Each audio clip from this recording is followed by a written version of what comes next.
Mr. Clive Telemaque, a famous pan player from TNT. Welcome to CultureShare. Thank you very much. All right, I said famous. Is this appropriate? Well, I should say so. Okay. Now, how long did you start? How long you started playing pan?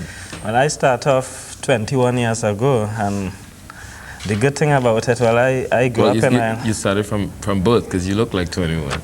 No. Okay, yeah. It's a little more than that, but yeah. I grew up in an environment with a lot of top players from a lot of the top bands, and the good thing about it that these guys used to rehearse downstairs where I live, you know. Okay, when you say top players, like in terms of names?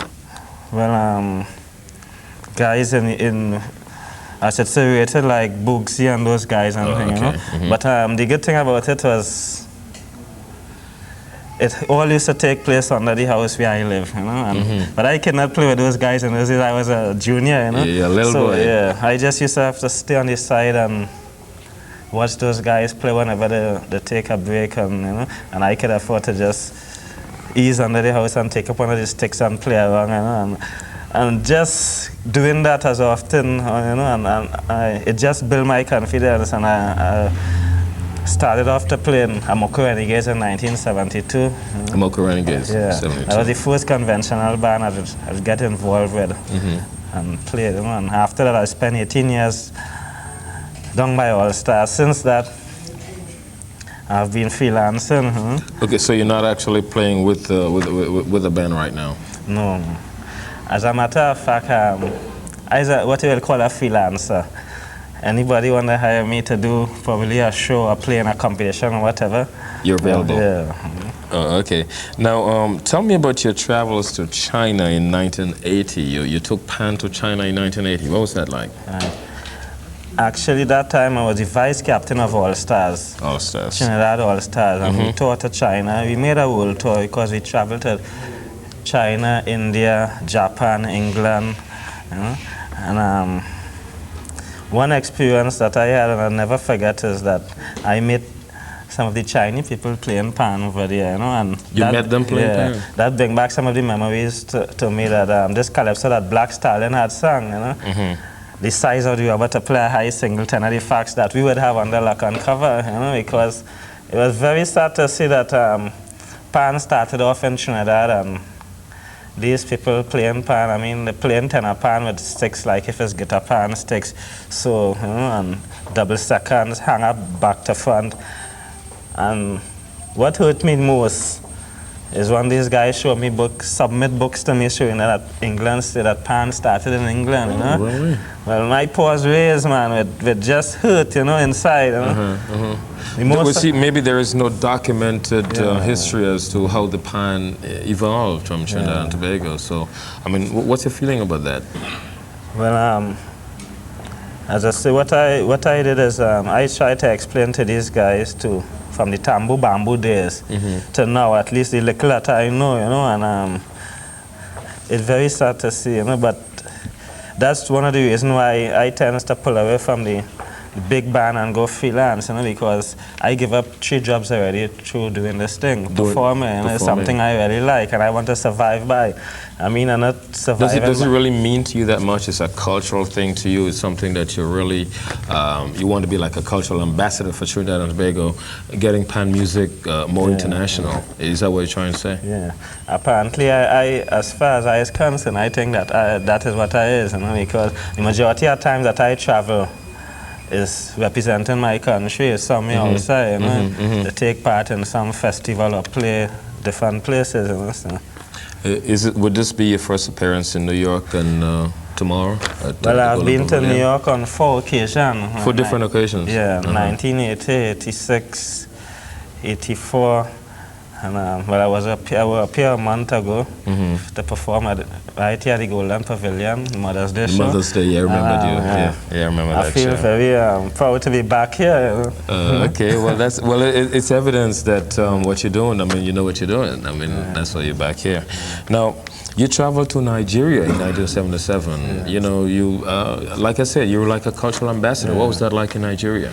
Well, that was the next good experience for me. That was the Black Arts Festival that they had in Lagos. Myself and Lagos. the Mighty Sparrow was there, apart, you know, from, and there was a group called the Mong Diablo folk performers that won the best village that year. You know? As a matter of fact, when we came back from Nigeria, that's when Sparrow made this song, Natasha. You know? Natasha, okay. We met some girl in Nigeria that, you know, went off on his singing. Her name was Natasha. And I think that's when he made That's this what song. the song came about. You know? So would it be fair to say what was your impression of the Chinese playing pan in China when you were there? Well, I feel very proud just to see these people, you know, that have the instrument that was born where I grew up, you know. So far, I mean, on the next side of the world in China, but, you know, after feeling happy, a sadness hit me, you know. And I only discovered that watching these guys playing the pan with the wrong size of sticks and the fun thing, and as I approached them to make some adjustment and speak to them, and they show me these books that, you know, was printed and documented in England. You know, it kind of hurt you, like you said. Still hurting me as I'm speaking about it right now. All right. You're from Trinidad and Tobago. Which part of TNT are you from? I'm from Port of Spain area. Port of Spain, East Java. East Java, okay. Now, you traveled also, man. You've been traveling a whole lot playing pan music, man. In 1989, you went to North Korea. Tell me about it. What was that experience like? Well, North Korea, they had this 13th Youth and Student Festival in North Korea, and myself apart, there was this, the king of rap soul, we call him in Trinidad, Brother Resistant. Then there's a professional drummer by the name of Jaja Elo, you know, and some other students from the university that went up to take part in that. The whole idea behind this festival was to bring about world peace, you know, and they try to put together culture, politics, sports, you know, to express that. One of the highlights was on culture. It was a big cultural event. Yeah. Oh, okay. Now, how was your reception like playing the pan? I mean, well, one of the good things about it is that the pan was the only new invention out there too, you know, and it was something that people couldn't believe because, I mean, it's 10,000 people take part in that festival from 180 countries. 180 countries. Yeah. I represented my country again in a classical and modern music. You know, there was 120 countries that took part in that, and they had a top 5 to close off the ceremony. You know, and I nearly didn't even perform because people couldn't believe that an oil drum coming up on stage to play classical music and whatnot. You know, and it was a real process I had to go through to perform. You know. Through the interpreter, they showed me music scores, all kind of things, to see if I really know what happened, you know. And eventually, I was able to convince them that the pan could really do something like that, you know. And I understand why it was a problem too, because most of the countries had orchestras with 30 to 35 members, you know. Everybody in a tuxedo and whatnot, and, you know. I came out with just an oil drum and a paint-up shirt and pants. It was something else, you know. Well, after I convinced them, the people that asked me, well, when you wanted to perform? I said, well, 2 days from today, you know, because I already planned mentally, you know. As I went for the interview and I saw what was happening, I planned mentally here, so I discussed it with the interpreter. I said, could you get the national anthem of Korea for me and 2 classical Korean pieces? You know? And he get his scores for me, and I learned of that, and I went back 2 days after to perform, you know.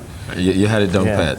Well, before, when they were announcing, well, I was coming on, they put on the pan on the stage, people started laughing in the audience because all the time they're seeing 30 to 35 people coming on, you know, filing, trombone, the fun thing, and, you know. All of a sudden, one guy on stage. I appear, the tired laugh, the clap, the cool down, and then I started to play. I started national anthem, and everybody gets serious. One time in the audience, so that, you know, play the 2 Chinese Korean pieces. Then a classical piece called The Barber of Seville, you know, composed by Wassini. When I finished, man, 15 to 20 minutes after, people didn't want to stop carrying on for the next country to come on. It was all kind of bouquet of flowers. I said maybe they had that plan for me. That's right. Well, I guess they really appreciate you playing and that. And the good thing about it, Trinidad and Tobago make it in the top 5, you know, and came second in that whole thing. Really? the classical music. So. Well, listen, steel pan being the only musical instrument to have been discovered in the 20th century, I think you ought to be proud to be a Trinbagonian, to be playing pan music. I should just say. Right. I want to congratulate you on that. So listen, you're going to be tomorrow at the Golden Pavilion for that Father's Day Calypso Classic. Now, what can we look forward to? I mean, I saw you on Mother's Day, but what can the folks look forward to at the Golden Pavilion tomorrow?